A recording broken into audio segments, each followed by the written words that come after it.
오늘은 디모데후서 2장 8절 한 절만 읽겠습니다. 나의 복음에 이른 대로 다윗의 씨로 죽은 자 가운데서 다시 사신 예수 그리스도를 기억하라. 나의 복음에 이른 대로 다윗의 씨로 죽은 자 가운데서 부활하신 예수 그리스도를 기억하라. 이 말씀을 조금 더 길게 설명을 한 구절이 로마서 1장 2절부터 4절이죠.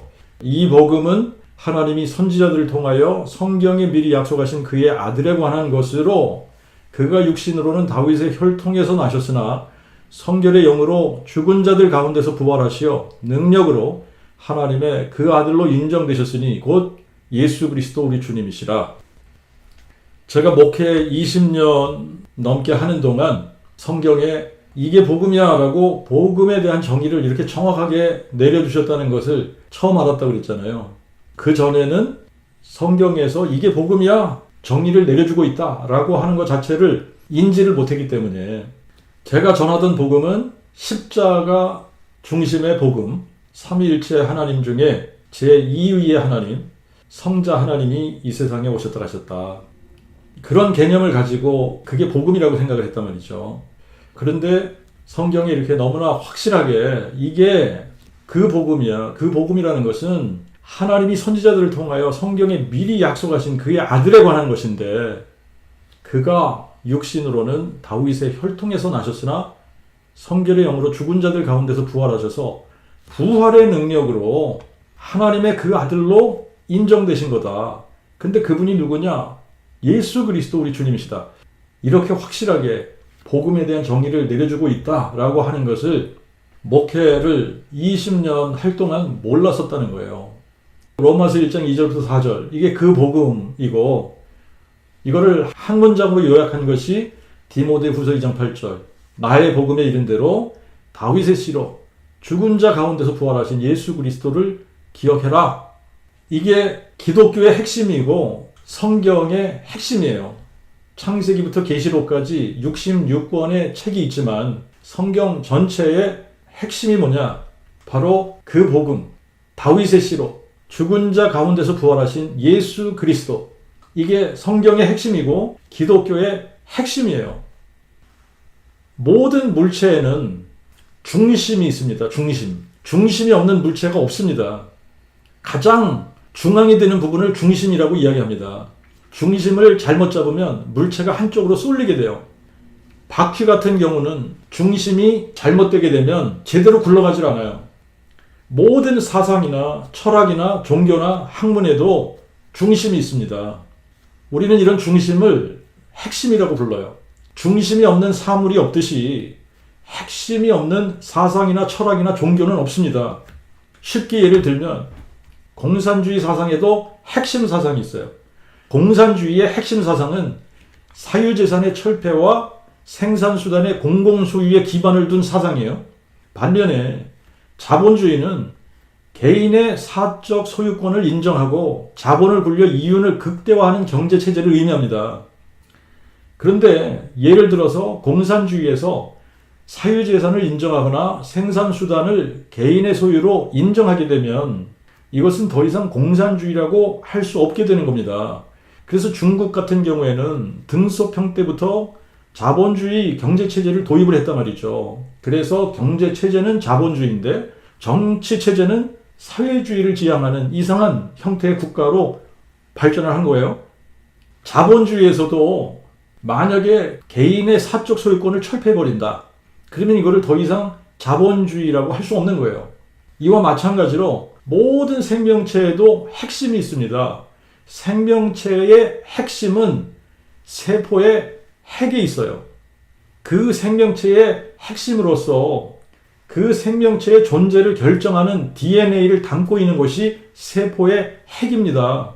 그러므로 핵이 달라졌다면 그 생명체 자체가 더 이상 이전의 생명체가 아닌 다른 생명체가 되었다는 이야기예요. 이와 마찬가지로 모든 종교에도 핵심 교리가 있어요. 그러니까 모든 종교의 핵심 사상은 신에 대한 것이죠. 믿음의 대상이 누구며 믿음의 내용이 뭐냐라고 하는 겁니다. 그러면 기독교의 핵심은 뭐냐? 기독교의 핵심은 그 복음이에요. 그 복음은 유일하신 참 하나님과 하나님께서 행하신 일과 이분이 유일하신 참 하나님이심을 객관적인 증거로 선포하는 것이 그 복음입니다. 온 세상 모든 민족, 모든 사람에게 공통적으로 가장 중요한 것은 딱 하나밖에 없어요. 미국 사람이든 한국 사람이든 중국 사람이든 인도 사람이든 영국 사람이든 일본 사람이든 어느 민족, 어느 나라 사람이든지 사람이라면 가장 중요한 것은 유일하신 참 하나님을 아는 겁니다. 유일하신 참 하나님을 알지 못하면 망하는 것이고 유일하신 참 하나님을 알면 영생을 얻는 것이기 때문에 누구를 막론하고 사람이라면 유일하신 참 하나님을 알아야 되는 거예요. 그러나 사람은 자기 스스로 유일하신 참 하나님을 알 수 없습니다. 세상은 자기의 지혜로 하나님을 알지 못하기 때문에 하나님은 그 복음 선포에 미련한 방법을 통하여 믿는 자들 구원하시기를 기뻐하신다 그랬어요. 하나님은 성령이시고 하나님은 창조주시기 때문에, 근데 반면에 사람은 혈과 육이고 피조물이기 때문에 인간 스스로의 지혜를 가지고 하나님을 알 수 없는 겁니다. 그래서 하나님께서 자기 자신을 사람들에게 보여주시고 알려주시기 위해서 선지자들을 통해 하나님이 친히 사람 되실 것과 사람 되셔서 죽은 자들 가운데서 부활하실 것을 미리 약속해 주신 거예요. 그리고 이것을 성경에 기록하게 하셔서 성경에 약속하신 대로 하나님께서 친히 처녀의 몸을 통해 한 아기로 한 아들로 이 세상에 오시고 성경의 약속대로 사시다가 성경에 약속하신 대로 우리의 죄를 인하여 고난받으시고 십자가에 죽으신 후에 장사 지낸 바 되셨다가 성경대로 죽은 지 사흘 만에 부활하셔서 모든 사람에게 확실한 증거를 주시고 이 증거를 가지고 자신을 유일하신 참 하나님으로 믿을 수 있게 하신 겁니다. 그분이 바로 예수 그리스도이세요. 그러므로 기독교의 믿음의 대상은 예수 그리스도이십니다. 그리고 우리가 믿는 믿음의 내용은 유일하신 참 하나님 여호와께서 다윗의 씨로 오셔서 죽은 자 가운데서 부활하신 것을 마음에 믿는 거예요. 예수 그리스도는 사람 되신 하나님이십니다. 그러므로 우리가 믿는 하나님은 사람 되신 하나님을 믿는 거예요. 우리와 아무 상관없는 신을 믿는 것이 아니라 히브리서 2장 14절 말씀과 같이 자녀들은 혈과 육에 참여하는 거로 저도 또한 같은 모양으로 혈과 육에 참여하시면 저가 자신의 죽음을 통하여 사망의 권세 잡은 자 곧 마귀를 멸하시며 또 죽음을 무서워하여 평생 동안 매여 종노릇하는 모든 자들을 놓아주려 하심이니라. 창조주 여호와 하나님이 우리를 자신의 모양과 형상대로 만드셨습니다. 자신의 모양과 형상대로 만드셨다는 이야기는 우리를 하나님의 자녀로 만드셨다는 얘기예요. 우리를 하나님의 자녀로 만드셨기 때문에 성령으로 존재하시는 하나님이 우리와 같은 모양으로 혈과 육이 되신 겁니다. 하나님이 혈과 육이 되신 이유는 사망 권세 잡은 자 마귀를 멸하러 오신 것인데 어떻게 마귀를 멸하시느냐 하면 자신의 죽음을 통하여 죽은 자 가운데서 부활하심으로 마귀를 멸하신 겁니다. 이것이 기독교의 핵심이에요. 우리는 누구를 유일하신 참 하나님으로 믿느냐? 예수 그리스도를 유일하신 주제 하나님으로 믿는 겁니다. 그러면 유일하신 주제 하나님이신 예수 그리스도께서 무엇을 하셨냐? 유일하신 주제 하나님이 다윗의 씨로 오셔서 죽은 자 가운데서 부활하셨다라는 것을 믿는 거예요. 그러므로 기독교의 핵심, 성경의 핵심은 두 가지 내용을 담고 있습니다. 유일하신 참 하나님이 사람 되신 것, 사람 되실 때 다윗의 씨로, 다윗의 혈통으로 오셨다는 것과 다윗의 씨로 오신 유일하신 주제 하나님이 죽은 자 가운데서 부활하신 이 두 가지 사실을 담고 있는 거예요. 유일하신 주제 하나님이 사람 되셨다는 것을 성경에서는 다양하게 기록하고 있습니다. 마태복음 1장 21절부터 23절에 보면 아들을 낳으리니 그의 이름을 예수라 하라. 이는 그가 자기 백성을 저희 죄에서 구원할 자이심이니라. 이 모든 일에 된 것은 주께서 선지자로 하신 말씀을 이루려 하심이니라. 보라, 처녀가 잉태하여 아들을 낳을 것이요 그의 이름을 임마누엘이라 하리라 하셨으니 이를 번역한즉 하나님이 우리와 함께 계심이라. 하나님이 우리와 함께하기 위해 처녀의 몸을 통해 한 아기로 한 아들로 오셨다는 겁니다.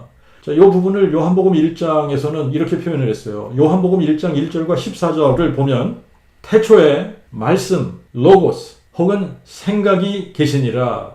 이 말씀이, 이 로고스가, 이 생각이 하나님과 함께 계셨으니 이 말씀, 이 로고스, 이 생각이 곧 하나님이시니라. 말씀, 로고스가 생각이 육신이 되어 우리 가운데 거하심에 우리가 그의 영광을 보니 아버지의 독생자의 영광이요 은혜와 진리가 충만하더라. 말씀이라고 번역한 헬라어는 로고스라 그랬죠. 로고스라는 이 말은 말씀이라고 번역을 해도 되고 생각이라고 번역을 해도 되는 겁니다. 왜냐하면 생각, 마인드라는 의미도 있기 때문에 이 생각을 잠언에서는 지혜라고 묘사를 했어요. 그러므로 지혜라고 표현을 해도 무방합니다. 태초에 로고스, 생각 혹은 지혜가 계셨는데 이 생각 혹은 지혜가 하나님과 함께 계셨으니 이 생각, 이 지혜가 곧 하나님이시다라는 겁니다. 우리는 육체로 존재하기 때문에 나라는 존재를 육체로 가리킬 수가 있어요. 그런데 만약에 우리가 육체 없이 존재한다, 우리가 육체 없이 영으로만 존재한다면 나라는 존재를 어떻게 가리키고 나타낼 거냐라고 하는 거예요. 나의 생각이 곧 나 자신인 거예요. 그러므로 요한복음 1장 1절에 말씀이 곧 하나님이시니라, 로고스가 곧 하나님이시니라, 테오스, 에인 호 로고스라는 이 말은 태초로부터 생각 혹은 지혜가 존재했는데 이 태초부터 존재하는 이 생각, 이 지혜가 곧 하나님 자신이라고 말씀하고 있는 겁니다. 자, 이 로고스를 하나님의 아들이나 성자 하나님을 가리키는 말이 아니에요. 그렇게 해석하면 성경을 잘못 풀어나가는 겁니다. 태초에 하나님의 아들은 존재하지 않았습니다. 태초에 하나님 자신만 존재하셨고 태초부터 계시던 생각 혹은 지혜 자체가 곧 하나님이시라고 가르쳐주고 있는 겁니다. 그런데 14절에 보니까 말씀이, 이 생각이 혹은 이 지혜가 육신이 되어 우리 가운데 거하심에 우리가 그의 영광을 보니 아버지의 독생자의 영광이요 은혜와 진리가 충만하더라. 1절에 말씀이 하나님이시라 그랬으니까 논리적으로 생각을 하면 하나님이 육신이 되어 우리 가운데 거하심에 이 말씀을 하고 있는 거예요. 하나님이 육신으로 나타나신 분을 우리가 보니까 이분이 하나님의 그 아들 혹은 아버지의 독생자라는 거예요. 이것을 마태복음 1장과 비교해보면 처녀가 잉태해서 아들을 낳으면 처녀가 낳은 아들이 곧 임마누엘이다. 우리와 함께하는 하나님이라는 거예요. 그런데 요한복음에서는 하나님이 육신이 되어 우리 가운데 거하시는 이분을 하나님의 그 아들 혹은 아버지의 독생자라고 표현한 겁니다. 하나님의 그 아들은 아들 하나님 혹은 성자 하나님이 아니에요. 하나님의 그 아들은 유일하신 주제 하나님 자신이 우리와 함께하기 위해 사람 되신 분을 가리키는 타이틀입니다. 유일하신 주제 하나님은 한 분 여호와세요. 여호와 외에는 신이 없습니다. 그러므로 하나님의 그 아들 혹은 아버지의 독생자라는 말은 여호와 하나님이 사람 되신 분을 가리키는 말이에요. 빌립보서 2장 5절부터 7절을 보겠습니다. 실로 너희 안에 이 마음을 품으라. 곧 그리스도 예수의 마음이니 그는 근본 하나님의 본체시나 하나님과 동등됨을 취할 것으로 여기지 아니하시고 오히려 자기를 비어 종의 형체를 가져 사람들과 같이 만들어지셨고, 예수 그리스도가 누구십니까? 근본 하나님의 본체시래요. 근본 하나님의 본체시라는 말은 하나님 자신이라는 말이에요. 하나님 자신이 하나님과 동등됨을 취할 것으로 여기지 아니하시고 자기를 비어 종의 형체를 가져 사람들과 같은 모양으로 만들어지셨다는 겁니다. 하나님이 사람 되셨다는 것은 창조주가 피조물 되셨다는 이야기예요. 이사야 44장 24절에 보면 나는 만물을 지은 여호와라. 내가 홀로 하늘을 펴고 땅을 베풀었을 때 누가 나와 함께 있었느냐? 만물을 창조한 창조주는 여호와 하나님이십니다. 여호와께서 하늘과 땅을 지으실 때 홀로 지으셨고 함께하는 자가 없었다는 거예요. 그러므로 상천하지의 유일하신 참 하나님은 여호와 한 분이시고 여호와 외에는 신이 없고 여호와 외에는 창조주도 없고 여호와 외에는 구원자도 없다고 성경은 계시해주고 있는 겁니다. 그러므로 예수 그리스도가 누구십니까? 상천하지의 홀로 한 분 유일하신 주제 하나님 여호와께서 사람 되신 분을 예수 그리스도라고 하는 거예요. 그러니까 예수 그리스도가 여호와 하나님이라는 겁니다. 하늘과 땅을 지으신 창조주께서 어떻게 사람이 되셨다는 걸까? 다윗의 혈통의 한 처녀의 몸에 성령으로 잉태되어 세포 분열을 통해 한 아기로 한 아들로 만들어지신 겁니다. 그래서 육체로서는 하나님의 그 아들이시지만 예수 그리스도의 육체 안에는 여호와의 영, 하나님의 영, 성령이 거하셨던 거예요. 그래서 예수는 다윗의 뿌리요 자손이 되신 겁니다. 디모데전서 3장 16절에 크도다 경건의 비밀이요 그렇지 않다 하느니 없도다. 하나님이 육신으로 나타난 바 되셨도다. 온 우주 만물 가운데 가장 큰 신비는 하나님이 육신으로 나타난 바 되신 겁니다. 이것을 신비라고 말하지 않을 사람이 없다는 거예요. 하나님이 육신으로 나타난 바 되셨도다. 하나님은 성부 하나님, 성자 하나님, 성령 하나님 세 분이 하나로 삼위일체로 존재하는 것이 아닙니다.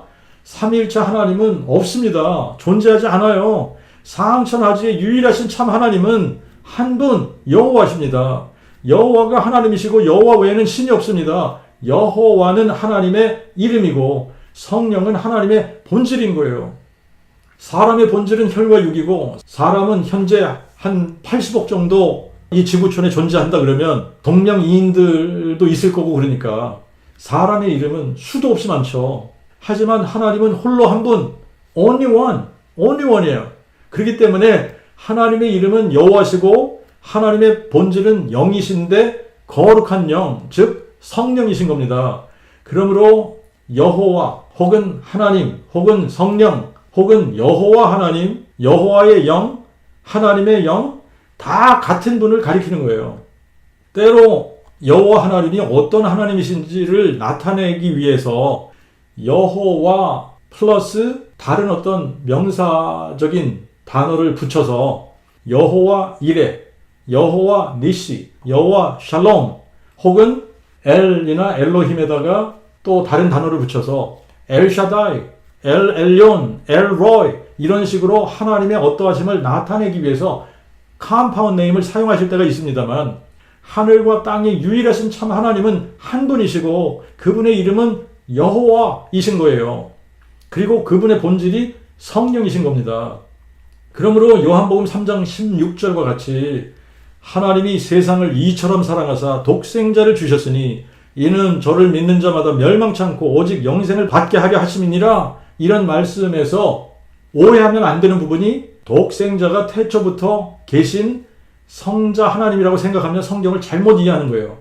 독생자는 요한복음 1장 14절에서와 같이 하나님이 육신이 되시면서 하나님의 그 아들 혹은 아버지의 독생자가 되신 겁니다. 그러므로 하나님이 세상을 이처럼 사랑하사 독생자를 주셨으니 하신 이 말씀은 하나님 자신이 육신이 되어 오셨다는 말씀이고 하나님 자신이 독생자로 주신 바 되었다라는 말이에요. 주신 바 되었다, 주셨다라는 이 표현을 이사야 9장 6절에서는 이렇게 나타냈습니다. 한 아기가 우리에게 낳고 한 아들을 우리에게 주신 바 되었는데 한 아들을 주신 바 되었대잖아요. 한 아들을 주신 바 되었는데 그의 어깨에는 정사를 메었고 그의 이름을 기묘자 모사, 전능하신 하나님, 영존하시는 아버지, 평강의 왕이라 부를 것이라. 전능하신 하나님, 영존하시는 아버지께서 한 아기로 오셨고 한 아들로 주신 바 되신 겁니다. 그러므로 하나님이 독생자를 주셨다라는 말이 맞는 거예요. 하나님이 하나님 자신을 육체로 오셔서 자신을 주셨다라는 말이에요. 육체로 오셔서 독생자가 되셨기 때문에 독생자를 주신 겁니다. 그러므로 우리가 구분해야지 되는 표현이 하나님의 그 아들 혹은 아버지의 독생자라는 표현과 아들 하나님 혹은 성자 하나님이라는 이 표현을 구분할 수 있어야 되는 겁니다. 하나님의 그 아들 혹은 아버지의 독생자라고 하는 이런 표현은 여호와 하나님이 사람 되신 분이라는 표현이에요. 하나님의 그 아들 혹은 아버지의 독생자는 태초부터 존재하지 않았습니다. 하나님의 그 아들은 하나님이 육신으로 나타나시면서부터 예수라는 이름으로 존재하기 시작한 거예요. 예수는 2000년 전 나사렛에 살던 유다 지파 다윗의 혈통의 한 처녀 마리아의 몸을 통해 한 아기로 한 아들로 태어나시면서부터 예수라는 이름으로 불려졌고 이때부터 하나님의 그 아들로 존재하기 시작한 겁니다. 그러므로 디모데전서 2장 4절부터 5절에 보면 하나님은 모든 사람이 구원을 받으며 진리를 아는 데 이르기를 원하시느니라. 하나님이 한 분이시요 또 하나님과 사람 사이에 중보자도 한 분이시니 곧 사람이신 그리스도 예수시라. 사람이신 그리스도 예수. 그런데 골로새서 2장 9절에 보면 그리스도 안에는 신격의 모든 충만이 육체로 거하신다 그랬어요. 예수를 우리의 눈으로 보면 육체를 보는 거예요. 사람이신 분을 보는 겁니다. 그런데 예수 그리스도의 육체 안에는 신격의 모든 충만이 거하신다는 거예요. 신격의 모든 충만, 즉 하나님 자신이 예수 그리스도의 육체 안에 거하신다는 말입니다. 그러므로 육체로서는 다윗의 혈통으로 난 사람이지만 육체 안에 계신 영으로서는 그분이 성령이시고 여호와 하나님 자신인 겁니다. 그래서 예수님은 하나님이시면서 사람이시고 다윗의 뿌리요 자손이신 거예요. 그러므로 우리가 믿는 하나님은 사람 되신 하나님을 믿는 것인데 상천하지의 유일하신 참 하나님은 한 분이시고 그분의 이름은 여호와시고 그분의 본질은 성령이시다. 그러므로 여호와 하나님이 사람 되신 분이 예수 그리스도이심을 믿는 거예요. 예수라는 이름의 뜻은 여호와는 구원이라는 뜻이고 그리스도라는 이 직분, 그리스도라는 이 타이틀의 사전적인 의미는 기름 부음을 받은 자라는 의미이지만 성경 전체 흐르는 암시적인 의미는 다윗의 뿌리가 다윗의 자손 되신 분, 즉 여호와 하나님이 다윗의 혈통으로 나신 분이라는 이야기예요. 그러므로 예수는 여호와께서 우리를 구원하기 위해 친히 다윗의 혈통으로 오셨다는 말입니다. 사람들은 여호와 하나님이 사람 되셨다는 것을 잘 믿지 않으려고 그래요. 하나님이 전능하시다라는 것을 잘 믿지 못하는 거죠. 흙으로 사람을 만들고 생기를 불어넣어서 살아있는 생명이 되게 하는 것과 처녀가 잉태해서 아들을 낳는 것과 어떤 것이 더 힘들 것 같습니까? 홍해가 갈라지게 하는 것과 반석에서 물이 나게 하는 것 중 어떤 것이 더 힘들까요? 자, 이런 질문을 사람들에게 하면 사람들에게는 하나가 다른 것보다 더 힘들다고 느껴지는 것이 있습니다만 하나님께는 그 어떤 것도 어려운 일이 아니에요. 전능하신 하나님께는 흙으로 사람을 만드시는 일이나 처녀가 잉태해서 아들을 낳게 하시는 일이나 기적이 아닌 겁니다. 하늘에서 만나를 내리시는 일이나 물이 포도주가 되게 하는 일이나 어려운 일이 아닌 거예요. 하나님을 떠난 사람들의 마음이 얼마나 어리석고 악하냐면 자연세계를 보면서 탐구를 하고 질서정연하게 만들어진 자연세계에서 원리를 발견하고 적용하고 생명의 신비를 탐구하면서 하나님이 존재하지 않는다라는 거예요. 모든 것이 그냥 우연히 생겨진 것이라는 겁니다. 그러나 우연히는 물 한 방울도 우연히 만들어지지 않는다는 것을 그들이 너무나 잘 알아요. 우주 만물을 창조하신 전능하신 하나님 여호와, 사람 되신 하나님 예수 그리스도께서 인류를 구원하시는 구원 계획에 동정녀 탄생하실 것을 처음부터 계획하신 거예요. 그래서 창세기 3장 15절에 여호와 하나님이 뱀에게 이렇게 말씀하십니다. 내가 너로 여자와 원수가 되게 하고 내 후손도 여자의 후손과 원수가 되게 하리니 그는 내 머리를 상하게 할 것이요 너는 그의 발꿈치를 상하게 할 것이니라.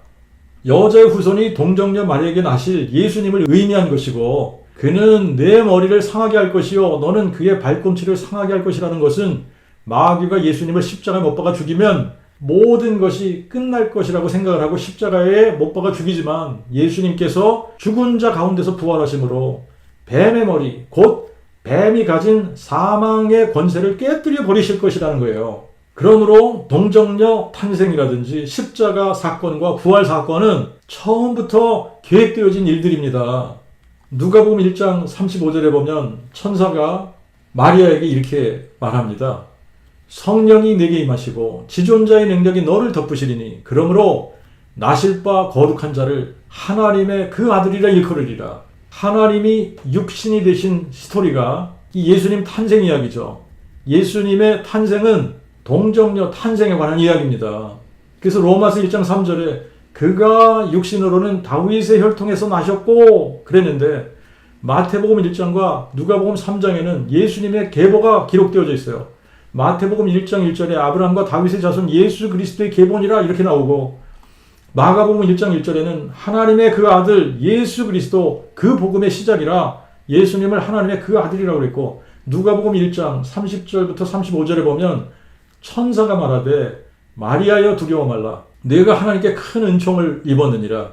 보라, 내가 잉태하여 아들을 낳으리니 그의 이름을 예수라 하라. 저가 큰 자가 되고 지존자의 그 아들이라 일컬음을 받을 것이요 주 하나님께서 그의 조상 다윗의 보좌를 저에게 주시리니 저가 야곱의 집을 영원히 다스리실 것이며 그의 나라가 무궁하리라 하매, 마리아가 천사에게 말하되 나는 남자를 알지 못하니 어찌 일이 있으리까? 천사가 대답하되 성령이 내게 임하시고 지존자의 능력이 너를 덮으시리니 그러므로 나실 바 거룩한 자를 하나님의 그 아들이라 일컬으리라. 예수님께서 동정녀 탄생을 하심으로 말미암아 예수님 홀로 거룩하시고 순결하시고 더러움이 없으시고 죄인에게서 성별되신 아담의 죄성이 없으신 분으로 태어나신 거예요. 그리고 예수님의 동정녀 탄생이 중요한 이유가 있습니다. 예수님은 다윗의 자손으로 다윗의 보좌에 앉아서 영원히 다스리시고 통치하시는 왕이 되셔야 하는데, 동정녀 탄생이 아닌 요셉의 아들로 태어나게 되면 다윗의 보좌에 앉지 못하게 되는 저주가 있습니다. 예레미야 22장 30절에 보면 나 여호와가 이같이 말하노라. 너희는 이 사람이 자식이 없겠고 그 평생에 형통치 못할 자라 기록하라. 이는 그 자손 중 형통하여 다윗의 보좌에 앉아 유다를 다스릴 사람이 다시는 없을 것임이니라. 이게 누구에게 하신 저주냐 하면 여호야김의 아들 여호야긴에게 하신 저주입니다.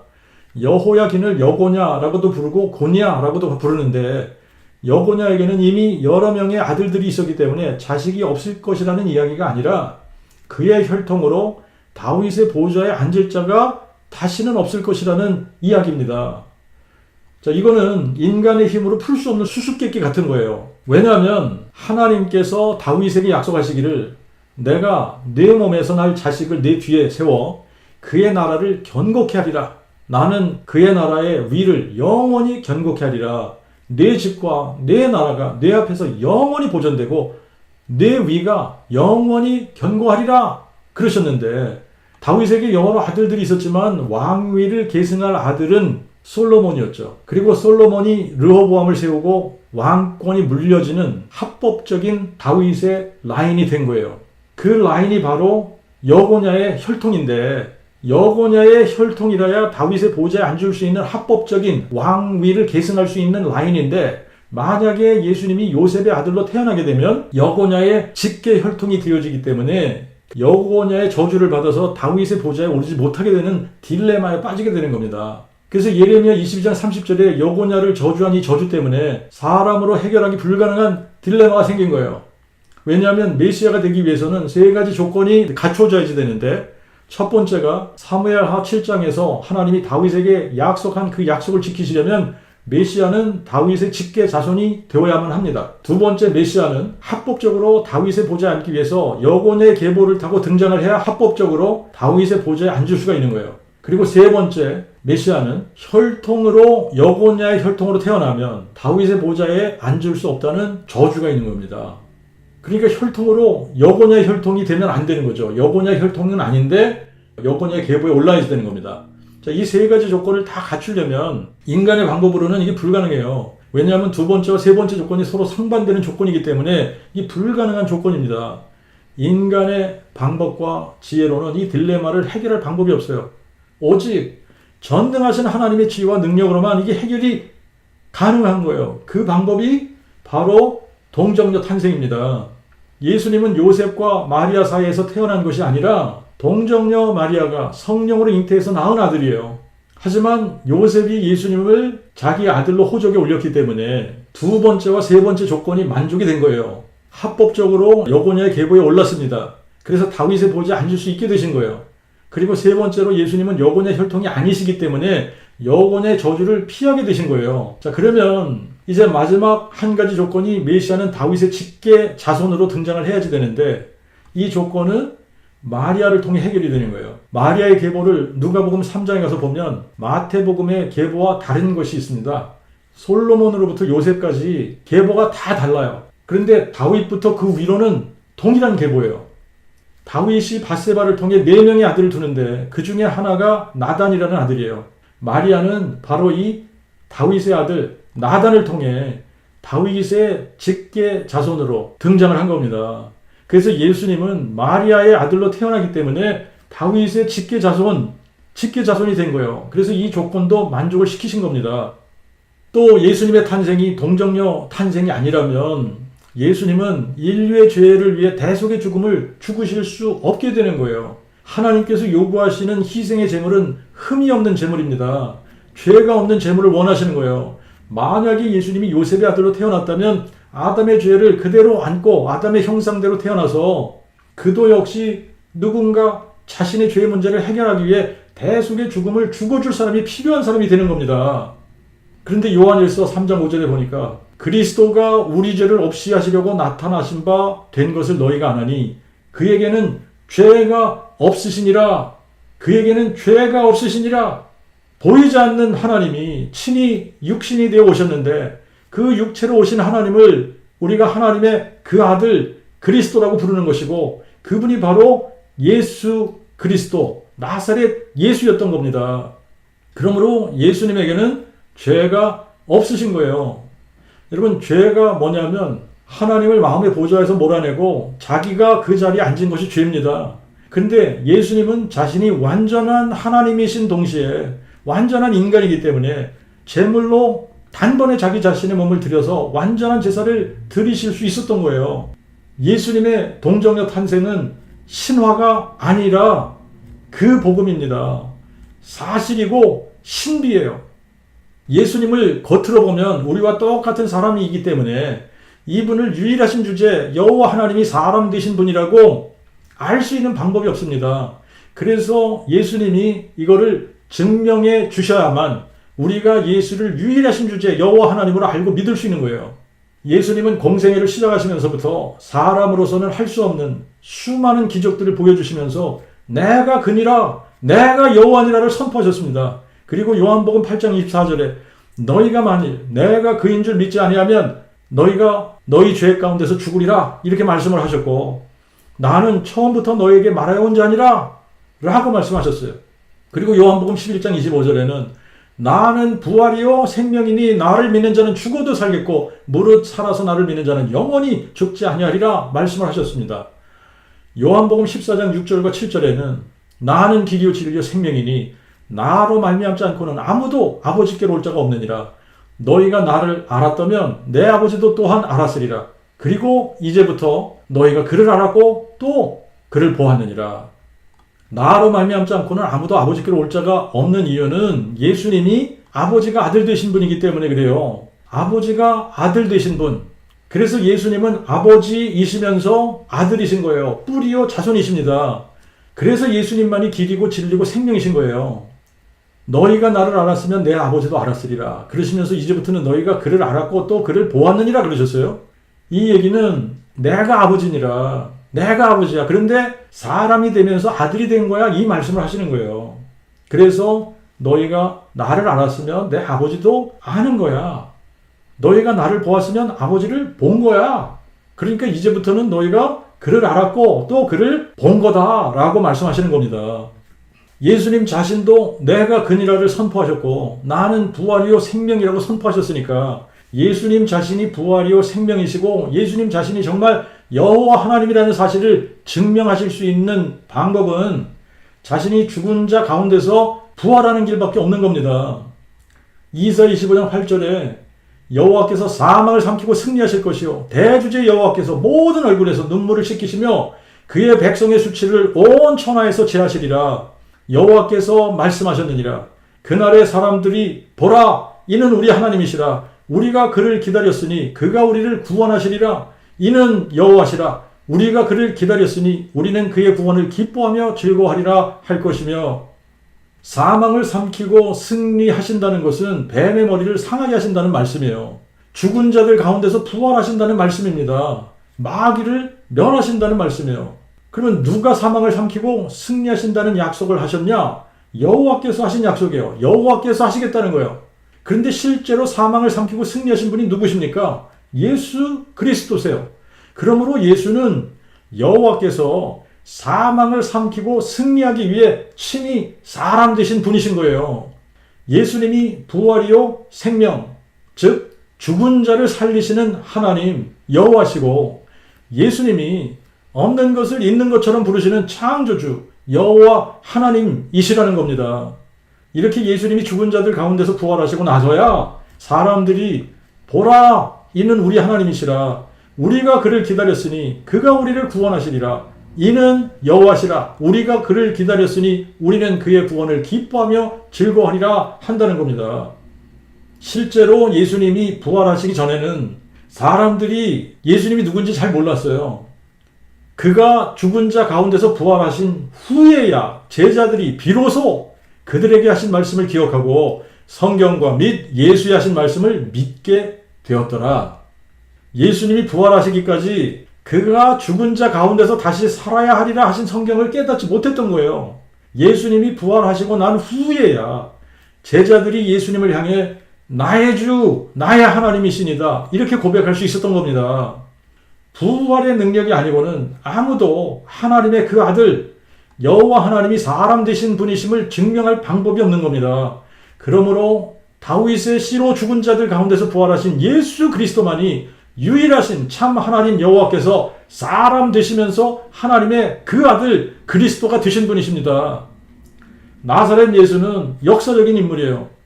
영존하시는 아버지, 전능하신 하나님 여호와께서 동정녀의 몸을 통해 한 아기로 한 아들로 이 세상에 오시면서 인간 역사 속에 들어오신 겁니다. 예수님은 하늘에서 뚝 떨어진 신화 속 인물이 아니라 2000년 전 유대 땅 베들레헴에서 동정녀 마리아를 통해 탄생하신 역사의 한 인물입니다.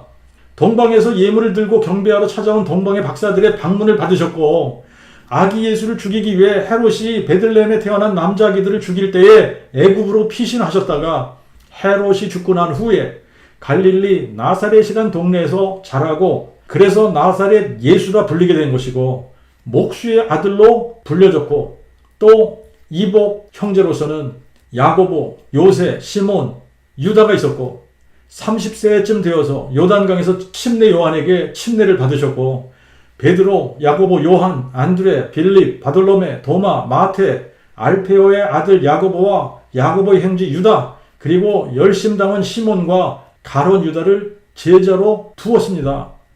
가롯 유다의 배신으로 은 30에 팔려서 그 당시 유대 총독으로 있던 본디오 빌라도의 판결로 십자가형을 받아 고난받으시고, 모리아산 골고다 언덕에서 우리의 죄를 인해 좌우에 강도들과 함께 십자가에 못 박혀 죽으시고 장사 지낸 바 되셨다가 성경대로 사흘 만에 죽은 자들 가운데서 부활하신 이 모든 사건은 역사적인 사실들이고, 그래서 사람들이 예수를 4대 성인 중 한 사람으로 보는 확실한 역사적 인물입니다. 그리고 이 사건들은 모두가 다 역사적 사실인 거예요. 나사렛 예수라는 사람이 역사의 한 사람일 뿐 아니라 이분이 유일하신 주제 하나님 여호와께서 친히 사람 되신 분이라는 증거가 바로 부활 사건인 겁니다. 부활 사건인 거예요. 여호와께서 사망을 삼키고 승리하기 위해 다윗의 혈통의 한 처녀의 몸을 통해 여자의 후손으로 사람 되시겠다고 약속하셨고, 성경에 미리 약속하신 대로 친히 사람 되셔서 죽은 자 가운데서 부활하셔서 사망을 삼키고 승리하셨습니다. 그러므로 기독교의 핵심은 다윗의 씨로 죽은 자들 가운데서 부활하신 예수 그리스도를 유일하신 주제 하나님 여호와 하나님으로 알고 믿는 거예요. 창세기부터 계시록까지 성경에서 증거하는 진리는 유일하신 참 하나님 여호와께서 여자의 후손으로 오셔서 뱀의 머리를 상하게 하실 것을 점점 구체적으로 예언해 주시면서 때가 찼을 때 영존하시는 아버지가 아브라함과 다윗의 혈통의 한 처녀의 몸을 통해 한 아기로 한 아들로 주신 바 되시면서 하나님의 그 아들로 우리에게 주신 바 되셨던 겁니다. 다윗의 혈통으로 오셔서 여고의 저주를 피해 다윗의 보좌에 영원히 앉으실 유대인의 왕으로 오셨고, 아론의 혈통을 따르지 않고 멜기세덱의 서열을 따르는 영원한 제사장으로 오셨고, 여러 세대 여러 모양으로 선지자들을 통해 말씀하시다가 이 마지막 날에 영존하시는 아버지가 한 아기로 한 아들로 주신 바 되시면서 아들로 우리에게 말씀하심으로 왕과 제사장과 선지자로서 기름부음을 받은 그리스도가 되신 겁니다. 우리 믿음의 대상은 삼위일체 신이 아닙니다. 삼위일체 신은 존재하지 않는 신이에요. 삼위일체 신을 믿으면 태초부터 하나님의 그 아들이 성부와 성령과 함께 존재한다고 믿어야지 되는 겁니다. 그런데 이거는 잘못된 신학이고 잘못된 신론입니다. 바르게 믿으려면 성경에서 계시해 주신 대로 믿어야 되는 거예요. 출애굽기 20장 2절과 3절에 10계명을 주시면서 첫 번째 계명으로 주신 게 나는 애굽 땅 노예 집에서 너를 인도하여 낸 너의 하나님 여호와로라. 너는 내 앞에 여호와 앞에 다른 신들을 두지 말지니라. 여호와 외에 다른 신을 두지 말라는 것이 첫 번째 계명이에요. 신명기 4장 35절과 39절에는 내게 이것을 나타내심은 여호와는 하나님이시요 그 외에 다른 신이 없음을 너로 알게 하려 하심이니라. 그런즉 너는 오늘날 하늘 위나 땅 아래 오직 여호와는 하나님이시요 다른 신이 없는 줄을 알아 내 마음에 새기라. 그리고 신명기 6장 4절 5절에는 들으라 이스라엘아 우리 하나님 여호와는 한 분 여호와시니 너는 마음을 다하고 성품을 다하고 힘을 다하여 네 하나님 여호와를 사랑하라. 자, 그렇게 구약 성경에 기록이 되어져 있는데 예수님께 서기관 중에 한 사람이 찾아왔어요. 그래서 이렇게 예수님께 묻습니다. 모든 계명 중에 첫째 되는 계명이 무엇입니까? 라고 물었을 때 예수님께서 인용하신 성경 구절이 신명기 6장 4절 5절이에요. 이에 예수께서 그에게 대답하시되 모든 계명 중에 첫째는 이것이니 이스라엘아 들으라 여호와 곧 우리 하나님은 유일하신 여호와시라. 너는 내 마음을 다하고 목숨을 다하고 뜻을 다하고 힘을 다하여 여호와 내 하나님을 사랑하라 하셨으니 이것이 첫째 되는 계명이요. 구약 성경에는 여호와만이 하나님이시고 그 외에는 신이 없다고 수도 없이 말씀하십니다. 그런데 상천하지 홀로 한 분이신 여호와 하나님이 신약에 와서 갑자기 성부 성자 성령 삼위일체 신으로 둔갑할 수 없는 거예요. 하나님의 그 아들이라는 개념을 잘못 이해해서 만들어진 교리가 삼위일체 신론입니다. 신론을 사람들이 만들어낼 수 있는 게 아니에요. 신론은 하나님이 계시해 주신 대로 믿어야 참신을 믿을 수 있게 되는 겁니다. 성경대로는 상천하지 유일하신 참 하나님은 여호와시고 여호와 외에 신이 없다입니다. 그런데 하나님이 육신으로 나타난 바 되셨어요. 그분이 예수 그리스도십니다. 그러므로 예수가 누구시냐? 예수는 여호와 하나님이 사람 되신 분이신 거예요. 사람이 되시면서 하나님의 그 아들이 되신 겁니다. 사람이 되시면서 다윗의 자손이 되신 거예요. 그래서 예수님 자신도 너희가 만일 내가 그인 줄 여호와인 줄 믿지 아니하면 너희가 너희 죄 가운데서 죽으리라 말씀하셨고 부활하신 예수님을 만난 제자들은 예수님을 향해 나의 주 나의 하나님이라고 외쳤는데 그들이 알고 있는 하나님은 한 분 여호와입니다. 그러니까 나의 주 나의 하나님이라고 외친 것은 예수님을 여호와 하나님이라고 고백한 거예요. 교회를 핍박하던 사울도 다메섹으로 가던 길에 부활하신 예수님을 만났어요. 그때부터 예수님을 하나님의 그 아들 그리스도라고 선포했고 로마서 9장 5절에는 육신으로 하면 그리스도가 저희에게 나셨으니 그리스도는 만물 위에 계셔서 세세에 찬송 받으실 하나님이시니라. 아멘. 그리고 고린도전서 8장 6절에는 우리에게는 한 하나님 곧 아버지가 계시니 만물이 그에게서 났고 우리가 그 안에 거하고 또 한 분 주 예수 그리스도가 계시니 만물이 그로 말미암고 우리도 그로 말미암았느니라. 이 구절이 삼위일체를 이야기하는 것이 아닙니다. 예수 그리스도는 한 하나님 곧 영존하시는 한 아버지가 한 아기로 한 아들로 주신 바 되시면서 한 분 주 예수 그리스도가 되셨다는 이야기예요. 아버지가 사람 되시면서 하나님의 그 아들이 되시고 한 분 주 예수 그리스도가 되신 겁니다. 그래서 아버지도 한 분이시고 주님도 한 분이시고 성령도 한 분이신데 각각 따로 다른 위로 존재하시는 것이 아니라 영존하시는 아버지가 사람 되신 분이 하나님의 그 아들이시고 한 분 주님이시고 하나님의 본질은 거룩한 영이시기 때문에 성령이시란 얘기예요. 그러므로 하나님의 본질은 성령이시고 하나님의 이름은 여호와시고 여호와 하나님이 사람 되신 분이 예수 그리스도 우리 주님이신 겁니다. 그래서 고린도전서 12장 3절을 히브리 4번에는 이렇게 기록됐어요. 성령으로 아니하고는 아무도 예수를 여호와라 고백할 수 없느니라. 호세아 4장 6절에 내 백성이 지식이 없어 망한다 그랬어요. 무슨 지식이 없어 망하는 거냐면 여호와를 알지 못해서 망한다는 거예요. 그래서 호세아 6장 3절에 그러므로 우리가 여호와를 알자, 힘써 여호와를 알자 그랬고, 호세아 6장 6절에는 나는 인을 원하고 제사를 원치 아니하며 태움제보다 하나님 아는 것을 원하노라. 요한복음 17장 3절에는 이 영생은 유일하신 참 하나님과 아버지께서 보내신 자 예수 그리스도를 아는 것이니이다. 유일하신 참 하나님을 아는 것이 영생입니다. 아버지께서 보내신 자 예수 그리스도가 유일하신 참 하나님 여호와가 사람 되신 분이심을 아는 것이 영생이라는 거예요. 스가랴 9장 9절에 시온에 따라 크게 기뻐할지어다. 예루살렘에 따라 즐거이 부를지어다. 보라, 내 왕이 내게 임하나니 그는 공의로우시며 구원을 베푸며 겸손하여 나귀를 타시나니 나귀의 작은 것 곧 나귀 새끼니라. 여기서 이스라엘의 왕이 누구십니까? 나 여호와 야곱의 왕이 말하노니 나는 여호와 너희의 거룩한 자요 이스라엘의 창조자요 너희의 왕이니라.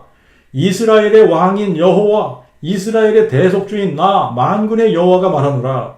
나는 처음이요 나는 마지막이라. 나 외에 다른 신이 없느니라.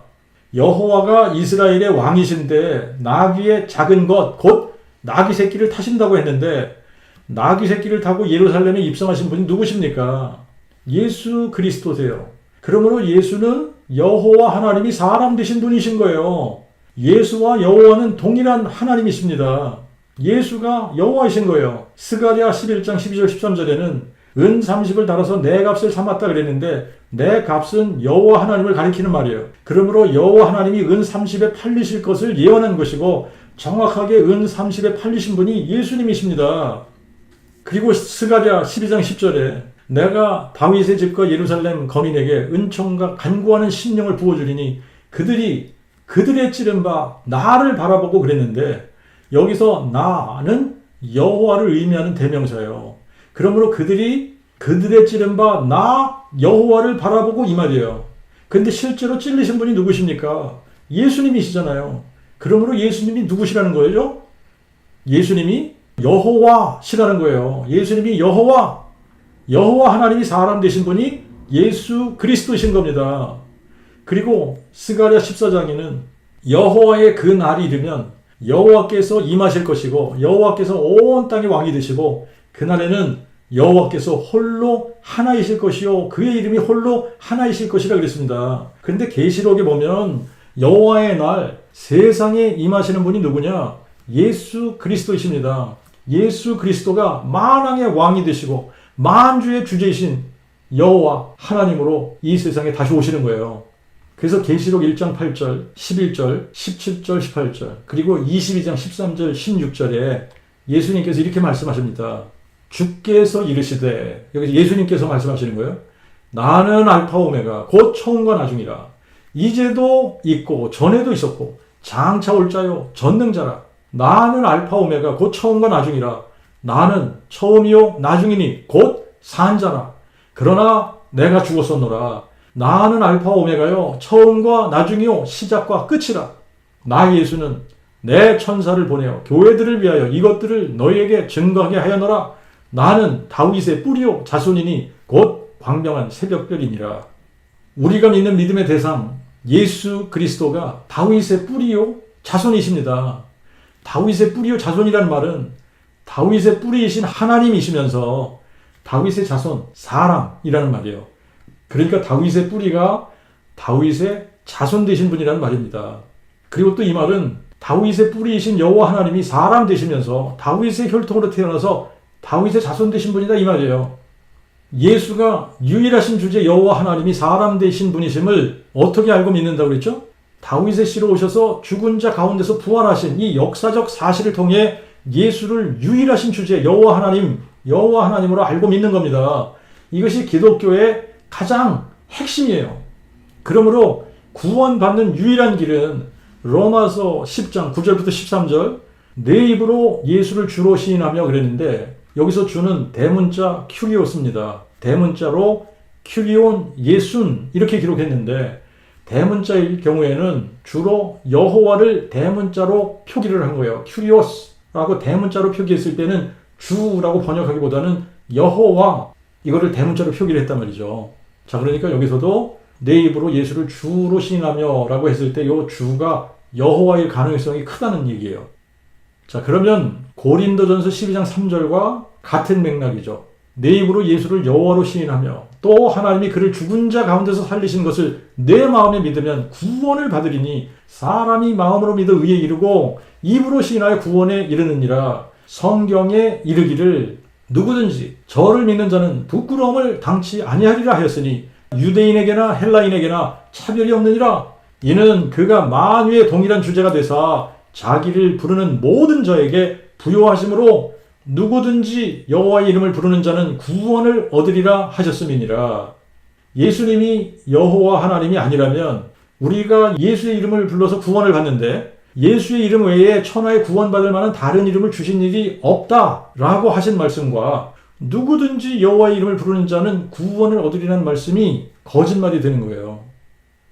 지난주까지 우리가 유다서를 10번에 걸쳐서 다루었습니다만 부지 중에 가만히 들어온 거짓된 자들이 부인하는 것이 뭐라고 그랬느냐면 유일하신 주제 하나님 곧 우리 주 예수 그리스도를 부인하는 자들이라고 그랬어요. 예수 그리스도만이 유일하신 주제 하나님이십니다. 예수 그리스도는 삼천하지에 홀로 한 분 여호와께서 사람 되신 분이세요. 그러므로 우리가 믿는 하나님은 유일하신 참 하나님이 사람 되신 주 예수 그리스도를 믿는 겁니다. 그리고 우리가 믿는 믿음의 내용은 유일하신 주제 하나님 여호와께서 다윗의 씨로 오셔서 죽은 자들 가운데서 부활하신 것을 믿는 거예요. 이것이 빠지면 핵심이 빠진 거고 핵심이 빠지면 다른 복음이 되고 다른 예수를 믿게 되고 다른 영을 받게 되는 겁니다. 그래서 마태복음 7장 21절부터 23절 말씀과 같이 아무리 예수의 이름을 부르면서 주여 주여 하고 주의 이름으로 선지자 노릇하고 주의 이름으로 귀신도 쫓아내고 주의 이름으로 많은 권능을 행할지라도 예수님은 내가 너희를 도무지 알지 못하니 불법을 행하는 자들아 내게서 떠나가라 하시게 되는 겁니다.